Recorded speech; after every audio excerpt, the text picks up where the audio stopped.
ते आणखी एक पत्रकार परिषद घेत आहेत ज्यात अजित पवारांची विलिनीकरणामागची नेमकी भूमिका काय आहे हे ते सविस्तर सांगणार. मग ऐका ना, रोहित पवार हे आमदार आहेत राष्ट्रवादी काँग्रेस पक्षाचे, जे शरद पवारांच्या पक्षाचे.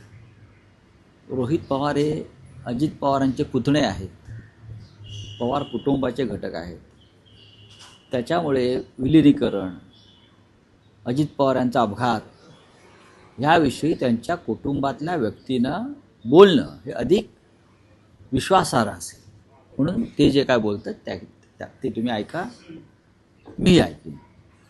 पण राष्ट्रवादी काँग्रेस शरद पवार पक्षाचे खासदार बजरंग सोनवणे यांनी अजित पवारांच्या मृत्यूविषयी आणखी दाट संशय उपस्थित केलाय. त्यांचं असं म्हणणं आहे की त्यांचा संशय असा आहे की अजितदादांच्या विमानात काही कोणी बॉम्ब ठेवला होता का, कारण जेव्हा ते विमान आकाशात होतं आणि लँडिंगच्या वेळेस स्फोट झाला आणि क्रॅश झाल्यानंतरही स्फोट होता. मला शंका येते, राष्ट्रवादी काँग्रेसचे आमदार आणि अजित पवारांच्या निकटवर्ती अमोल मिटकरी यांनी शंका व्यक्त केल्या. छगन भुजबळ यांनाही संशय येतो आहे. आता रोहित पवार जे त्यांच्या कुटुंबातले एक सदस्य आहेत प्रमुख, त्यांना संशय येतो आहे. खासदार बजरंग सोनवणे यांनी संशय व्यक्त केला आणि हा संशय येत असताना त्या संशयाचं निराकरण करण्याऐवजी महाराष्ट्राचे मुख्यमंत्री देवेंद्र फडणवीस असं म्हणतायत, आपण वाचलं असेल, मृत्यूचं राजकारण म्हणजे दम देऊन सांगतायत, याद राखा अजित पवारांच्या मृत्यूचं कोणी राजकारण कराल तर याद राखा. तुमचा काय संबंध आहे? तुम्ही कशा करता धमकावताय?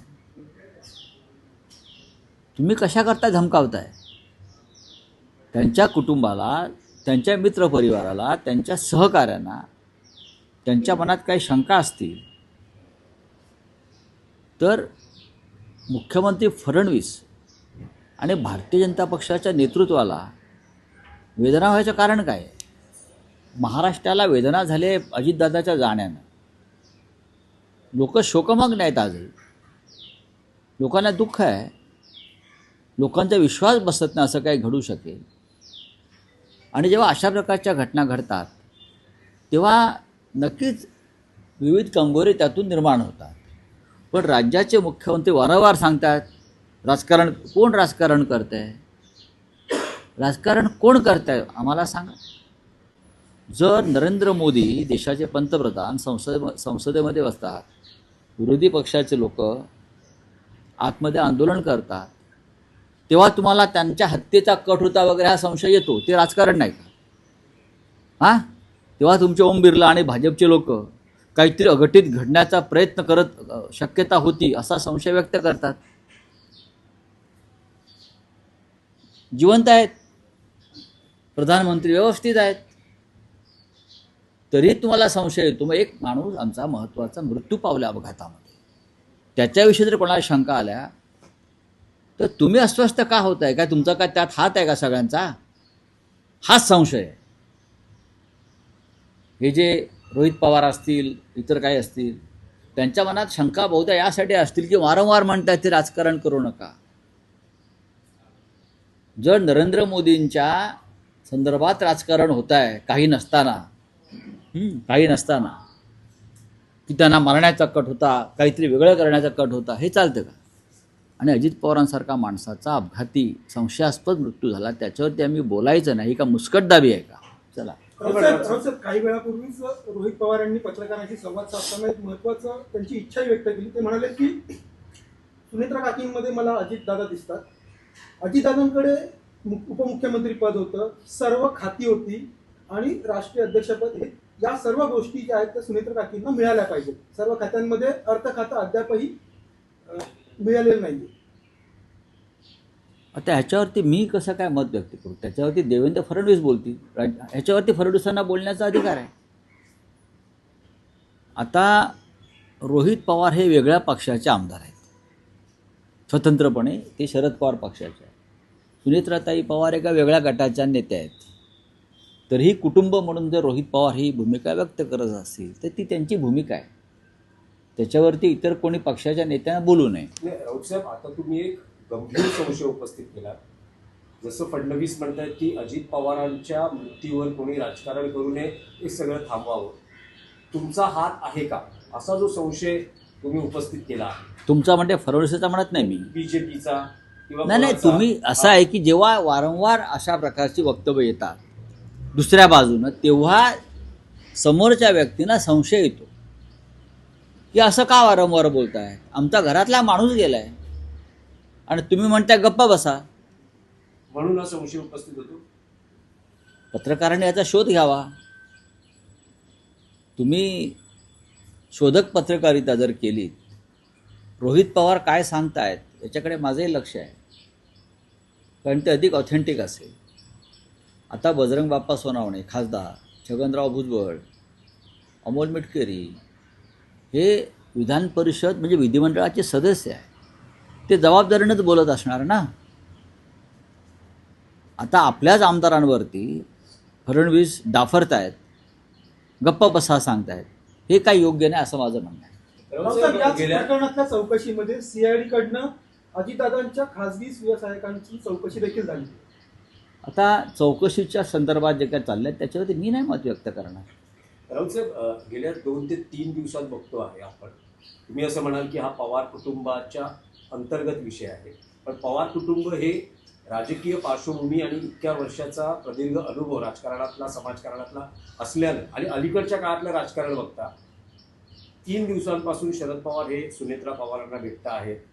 त्यांच्या जय पवार, पार्थ पवार यांच्याशी बैठका सुरू आहेत. काल पार्थ पवार आणि शरद पवार यांच्यात चर्चा सुरू असताना हो, तिथे त्यात रोहित चूक. पवार हो, पण त्यात म्हणजे चूक. जे एक राजकीय दृष्ट्या नाही, विभक्त अहो, झालेलं कुटुंब होतं, राजकीय दृष्ट्या म्हणतो. बघा राजकीय दृष्टी, बघा आता ठाकरे कुटुंब आहे, राजकीय मतभेदामुळे काही वेगळे मार्ग स्वीकारले, पण शेवटी कुटुंब म्हणून तेव्हाही एक होतं आणि आजही एक आहे. राजकारणाच्या मतभेदापलीकडे कुटुंबावर त्या मतभेदाची काळी छाया पडता कामा नये, या मताचा महाराष्ट्र आहे. कुटुंब टिकली पाहिजेत. आणि पवार कुटुंब आणि ठाकरे कुटुंब ही महाराष्ट्रातली 2 प्रमुख कुटुंब आहेत.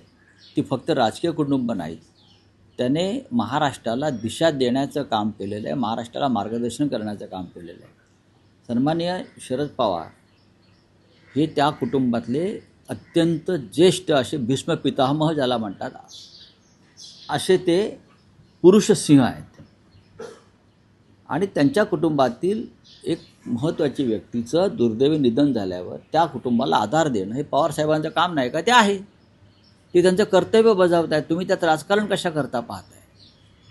सुनित्रा ताई पवारांनी त्यांचा पती गमावला आहे, उपमुख्यमंत्री वगैरे बाजूच्या गोष्टी आहेत. हो, त्यांची जी 2 मुलं आहेत, मला वाटतं पार्थ आणि जय, यांनी त्यांचे वडील गमावलेले आहेत. अशा वेळेला आजोबा म्हणून त्यांचं काम आहे पवारसाहेबांचं, ते कर्तव्य बजावत आहेत. बोला, बोलिये, राऊत साहेब, आणखी एक- बोलिये. राऊत साहेब, आणखी बोलिये. एक विषय होता. मुंबईच्या महापौर पदाची निवडणूक होते आहे. काही वेळातच भाजप आपला उमेदवार जाहीर करेल आणि शिंदे शिवसेना उपमहापौर पदाचा उमेदवार जाहीर करेल.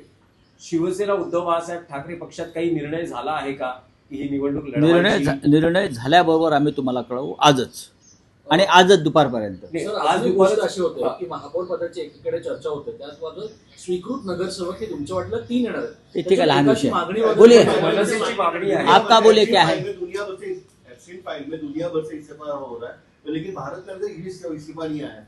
इस समय क्या बोलते हैं? दुनिया भर में इस्तीफा आया होगा, उनको शर्म आती है. हमारे यहाँ किसको ऐसी बातों की शर्म नहीं आती.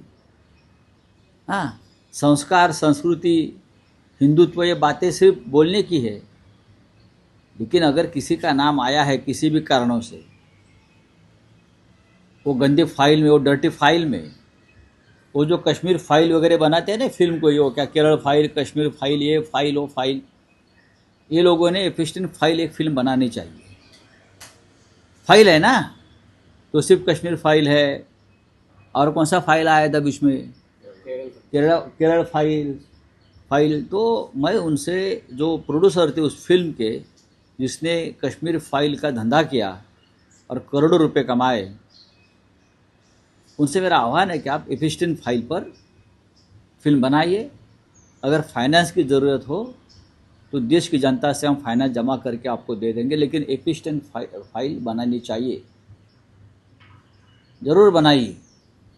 बहुत धमाकेदार फिल्म होगी बॉक्स ऑफिस पर।